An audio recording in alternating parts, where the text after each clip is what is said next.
Welcome to You and Me Learning. Here we are going to start a new chapter titled And in Wonder and Amazement I Sing. This is a poem written by Rabindranath Tagore. You know who is Tagore? He is the author of our Janaganamana national anthem, and you know he has won Nobel Prize for Literature. Okay, let's see. What does he say in this poem? Dear 7th standard students, let's see the first stanza. The sky is full of the sun and the stars. The universe is full of life. Among all these, I have found a place, and in wonder and amazement I sing.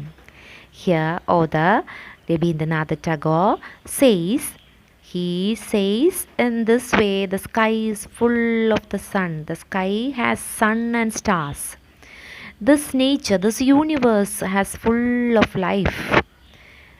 Among all these, I got a chance to live. So, I am in wonder and amazement. Because this is such a universe, this is such a nature, this is such a atmosphere surrounding in which I also have got a chance to live. So in that situation he is really amazed. Friends, ഈ ലോകത്ത് ആകാശം നിറയെ സൂര്യനും താരങ്ങളും അല്ലേ, അതുപോലെ തന്നെ ഈ യൂണിവേഴ്സ് പ്രപഞ്ചം മുഴുവൻ ജീവജാലങ്ങളാണ്. അതിൻ്റെ ഇടയിൽ ടാഗോറിനും എനിക്കും കിട്ടി ഒരു സ്ഥാനം, എനിക്കും ജീവിക്കാൻ ഒരവസരം കിട്ടി. അതിൽ ഞാൻ അത്ഭുതപ്പെട്ടുകൊണ്ട് പാടുകയാണ് എന്നാണ് ടാഗോർ പറയുന്നത്. Let's see the next stanza. The world is swayed by eternity's rushing tide, rising and falling. I have felt it stuck in my blood, racing through my veins, and in wonder and amazement I sing. So in the second stanza also, last line is same. This is called a refrain. Repetition of a line or a phrase in a poem is called refrain. So in the second stanza, author says this world is moving from here and there in the tide, in the wave of time. Time is like a wave. Time is compared into a wave. Time's movement.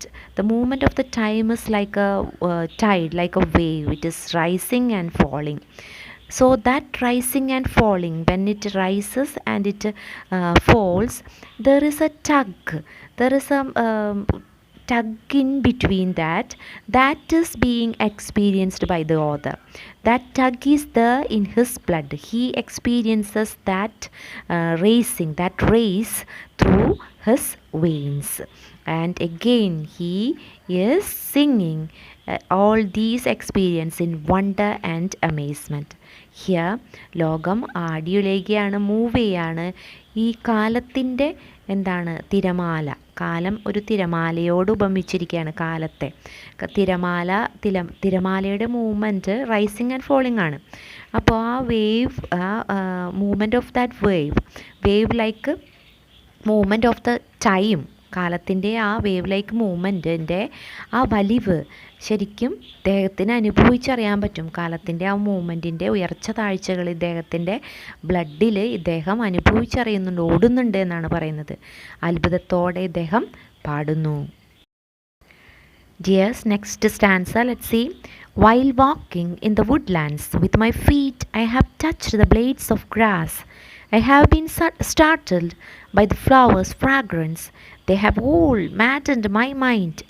The gifts of gladness and joy are strewn all around, and in wonder and amazement I sing. Here author says, when I walk in the woodlands, so my walking in the forest, and when I touch the grass, when my feet touch the blades of the grass, when I experience the fragrance of the flowers, everything, all these experiences are making me mad. My mind is being maddened by all these experiences. In and around us, everything is so pleasing. everything is giving me gladness and joy. So around us of chances are there, lot of chances of gladness, lot of chances of joy are there. So we should find out that, we should enjoy that, and that way we can forget our despair, we can forget our worries. That's what he says. So this poem is leading us towards what a happy atmosphere.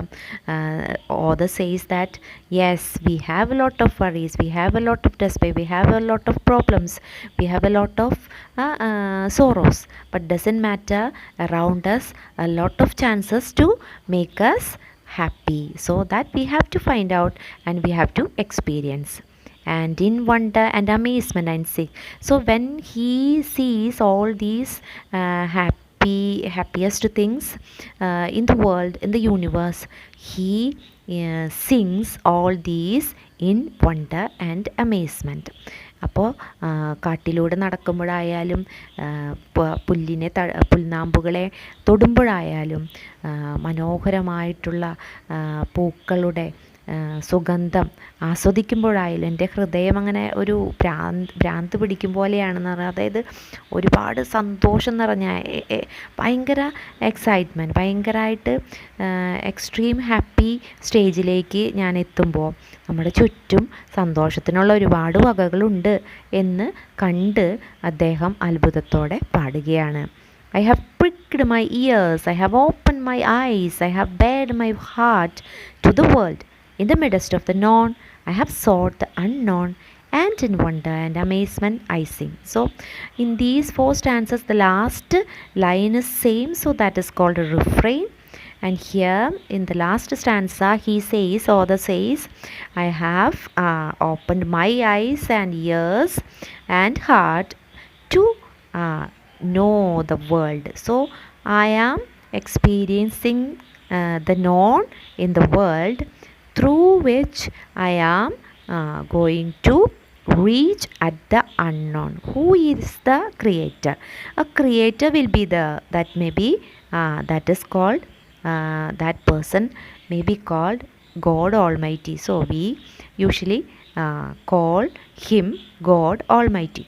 So that creator will be there behind everything. So that creator, towards that creator we are reaching at. So in wonder and amazement I sing. അപ്പോൾ ഞാൻ എൻ്റെ ചെവിയോർത്ത് കാതു കൂർപ്പിച്ച് കണ്ണുകൾ തുറന്ന് ഹൃദയം തുറന്ന് ഈ ലോകത്തോട് ഹൃദയം തുറന്ന് ഇരിക്കുകയാണ്. എനിക്കറിയാവുന്ന കാര്യങ്ങളുടെ ഇടയിൽ ഞാൻ എന്താണ് കാണുന്നത്? അറിയാത്ത ഒന്നിനെ കാണുന്നു. അറിയാത്തത് എന്താണ്? ഇവയുടെയൊക്കെ നിയന്താവിനെ, അല്ലെങ്കിൽ ഇവയുടെയൊക്കെ ക്രിയേറ്ററിനെ. അപ്പോൾ അതാരാണ്? നമ്മൾ ആരാണെന്നാണ് പറയുക? ദൈവമാണ്, അല്ലേ? അപ്പോൾ ആ ദൈവത്തിങ്കിലേക്കാണ് എപ്പോഴും സ്പിരിച്വാലിറ്റിയാണ് ടാഗോറിൻ്റെ പോയത്തിലൊക്കെ തെളിയുക. അദ്ദേഹത്തിൻ്റെ നോബൽ പ്രൈസ് വിന്നിങ് ക്രിയേഷൻ എന്താണെന്ന് നിങ്ങൾക്കറിയാം, ഗീതാഞ്ജലി.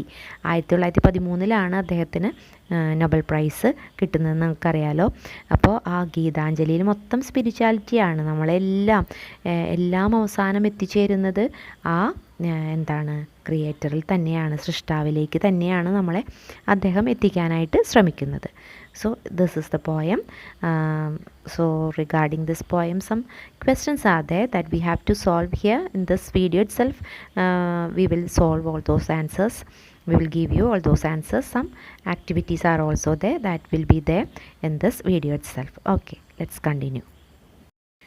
ജിയേഴ്സ്, എൻ്റെ ഫസ്റ്റ് സ്റ്റാൻസ യൂണിവേഴ്സ് എന്ന് പറഞ്ഞു കഴിഞ്ഞാൽ പ്രപഞ്ചം എന്നാണ് അർത്ഥം. അമേസ്മെൻറ്റ് അത്ഭുതം, അതിശയം.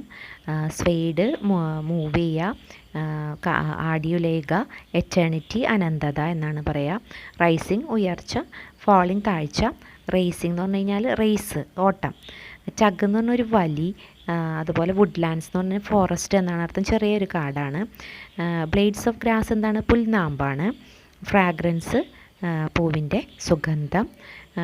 പിന്നെ ഗ്ലാഡ്നെസ് നിങ്ങൾക്കറിയാം, സന്തോഷം എന്നാണ്.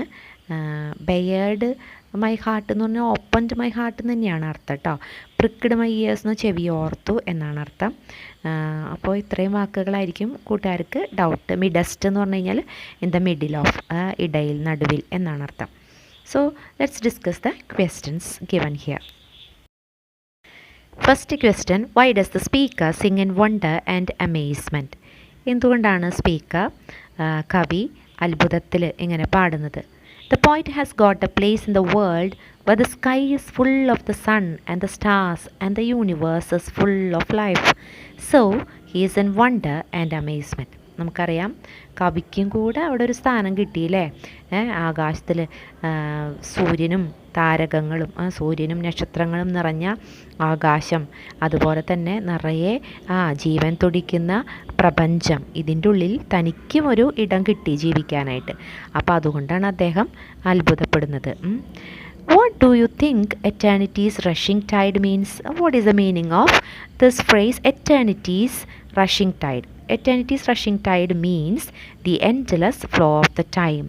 കാലത്തിൻ്റെ അനന്തമായ ഒഴുക്കിനെയാണ് എറ്റേണിറ്റീസ് റഷിംഗ് ടൈഡ് എന്നതുകൊണ്ട് ഉദ്ദേശിക്കുന്നത്. And the third question is like this, pick out the worldly wonders described in the poem. പോയത്തിൽ പറഞ്ഞിരിക്കുന്ന വേൾഡ്ലി വണ്ടേഴ്സ്, പോയത്തിൽ പറഞ്ഞിരിക്കുന്ന അത്ഭുതങ്ങൾ എന്തൊക്കെയാണ് എന്നിവിടെ പറയാനാണ് പറഞ്ഞിരിക്കുന്നത്.